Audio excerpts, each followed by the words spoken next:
Hello दोस्तों, आज हम वाक्य के अंग और वाक्य के भेद के विषय में चर्चा करेंगे। सबसे पहले हम जानेंगे कि वाक्य किसे कहते हैं। वाक्य दो या दो से अधिक शब्दों का ऐसा मेल है जो कि सार्थक अर्थ देता है। वाक्य के अंग, वाक्य के जो प्रमुख अंग कौन कौन से हैं, तो पहला है उद्देश्य और दूसरा विधेय। उद्देश्य जिसके विषय में वाक्य के अंतर्गत जिसके विषय में जो कुछ कहा जाए उद्देश्य कहलाता है। अर्थात जिसके विषय में जो कुछ कहा जाएगा वो क्या होगा, उद्देश्य होगा। जैसे राम वन गए तो उद्देश्य राम है। क्यों? क्योंकि राम के विषय में कहा गया कि राम वन गए। कहाँ गए भाई? वन गए। विधेय वाक्य में उद्देश्य के विषय में जो कुछ कहा जाए विधेय कहलाता है। जैसे मैं विद्यालय जाता हूँ तो विधेय विद्यालय जाता हूँ, अर्थात जो मैं उद्देश्य है उसके विषय में कहा गया है क्या कि विद्यालय जाता हूँ, तो ये विद्यालय जाता है, तो ये विधेय होते हैं। वाक्य के भेद, वाक्य के भेद के अंतर्गत पहला जो अर्थ के आधार पर है, तो अर्थ के आधार पर प्रमुखतः 8 प्रकार के होते हैं वाक्य। पहला विधानवाचक, दूसरा निषेधवाचक, तीसरा प्रश्नवाचक, चौथा संकेतवाचक, पांचवा संदेहवाचक, छठवां इच्छावाचक, सातवां आज्ञावाचक, आठवां उसमें आदि बोधक। आगे हम देखेंगे,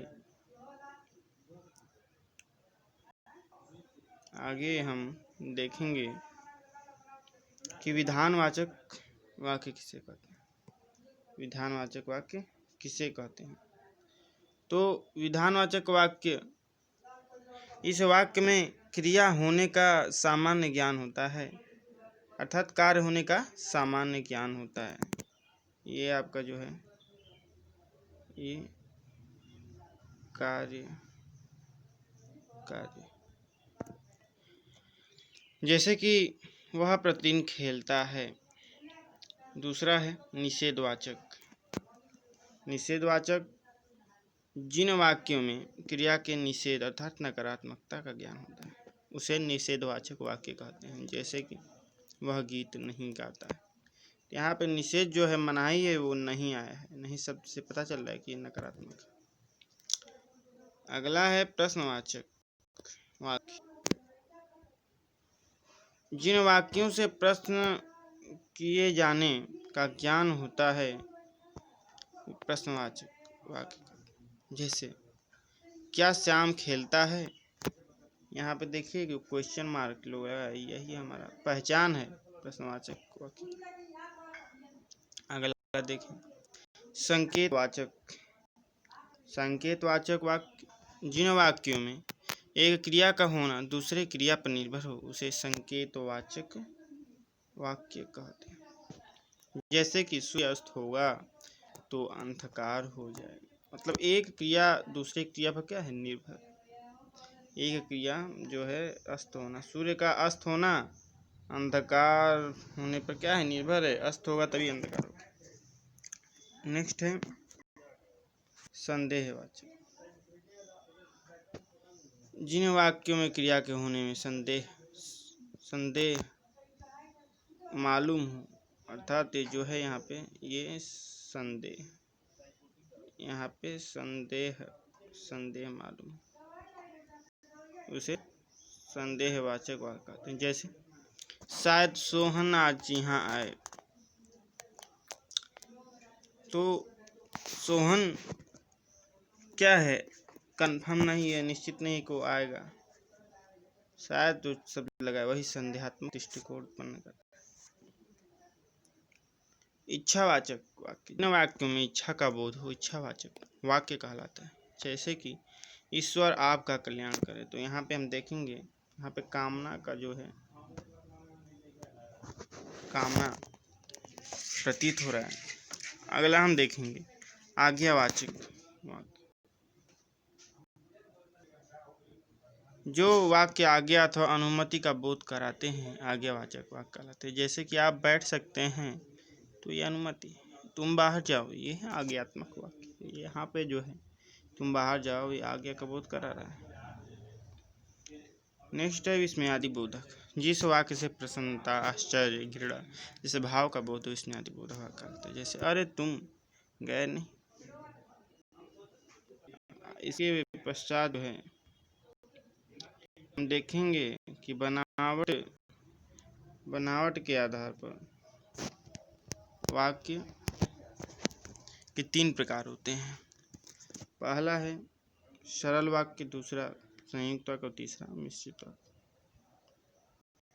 तो सरल वाक्य जो है इस वाक्य में विधेय उद्देश्य होता है, एक विधेय एक उद्देश्य। जैसे कि राम गीत गाता है तो इसमें उद्देश्य क्या है? ये उद्देश्य है। राम क्या है? उद्देश्य है। उद्देश्य राम उद्देश्य है। राम उद्देश्य है। और ये जो है ये क्या है? हमारा विधेय। क्या है? विधेय। क्यों विधेय? क्योंकि राम के विषय में कुछ जो भी कुछ कहा जाता है वही विधेय होता है। नेक्स्ट संयुक्त वाक्य। इस वाक्य में जो स्वतंत्र उपवाक्य किसी समानाधिकरण समुच्चय बोधक द्वारा एक दूसरे से जुड़े होते हैं। सिंपली आप समझेंगे जो संयुक्त से तात्पर्य है जुड़ना। संयुक्त का मतलब जुड़ना।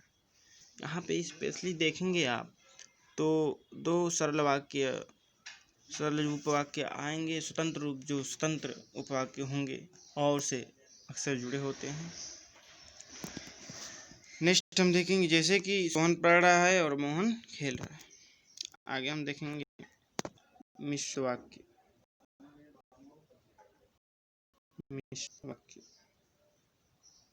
इस वाक्य में मुख्य उपवाक्य तथा शेष उसके आश्रित उपवाक्य होते हैं। जैसे मैंने देखा कि सीता सो रही है। और नेक्स्ट है जब राम यहाँ आए तब मैं घर पर नहीं था। तो दोस्तों आज के लिए बस इतना ही। यदि आपको ये वीडियो पसंद है तो लाइक सब्सक्राइब जरूर करें। धन्यवाद।